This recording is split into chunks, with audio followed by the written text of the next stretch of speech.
Before dawn on May 19, 1536, the Tower of London breathes in cold mist and steel. A sword is being sharpened somewhere beyond the stones, each scrape a measured promise that your time is almost over. You are Anne Boleyn, once queen, now a prisoner. And in a few hours the blade will part your head from your body.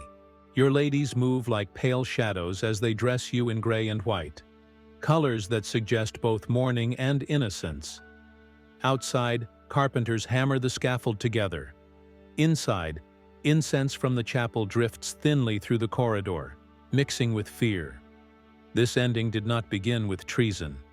It began with a lost son and a king's hunger for certainty. In January 1536, you miscarried a child many believed to be male. The same day Henry fell in a joust and was carried away senseless. At court, some whispered of a curse. Henry's attention turned to Jane Seymour. Your place beside him began to close like a door. Thomas Cromwell, who survived by anticipating the king, stitched a case that would not only remove you, but erase pity. Mark Smeaton, a court musician, was seized and broken into confession. Within days, Henry Norris, William Brereton, Francis Weston, and finally your brother George were arrested. The charge of incest was meant to make you monstrous, to make any defense unthinkable. What followed was not justice, but theater.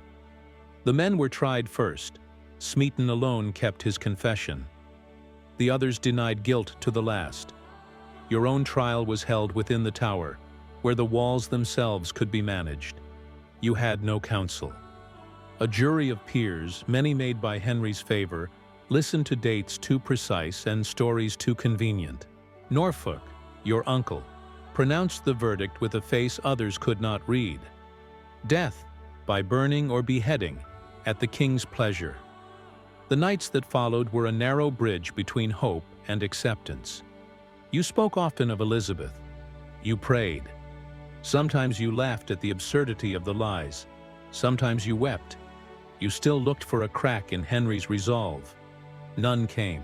On May 17th, 5 men died on Tower Hill. You heard the murmur of the crowd, the heavy silence after each stroke. The sorrow of it pressed against your door like weather. Morning arrives gray and damp. You choose a dark gray damask gown and a white chemise. Your hair is bound away beneath a simple coif. You take a little bread and wine more for ritual than for hunger. When Sir William Kingston comes, you rise without trembling. The walk across the familiar courtyards feels like passing through a memory of yourself.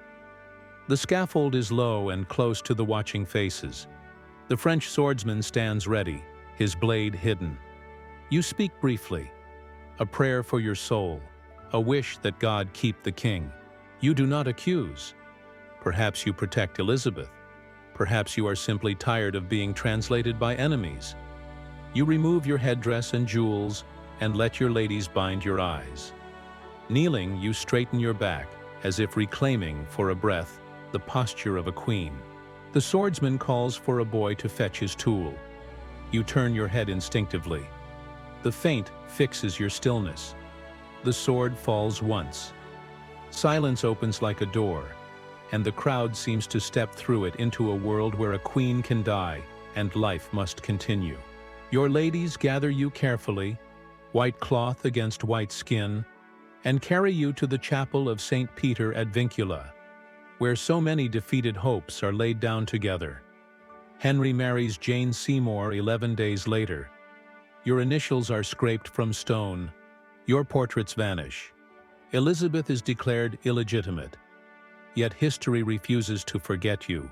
The daughter they tried to diminish becomes the queen who shapes an age. In her reign, your absence is a presence, a lesson about power, a warning about love rehearsed as politics, and the quiet endurance of a name that would not be buried. The sword ended a life. It could not end a story.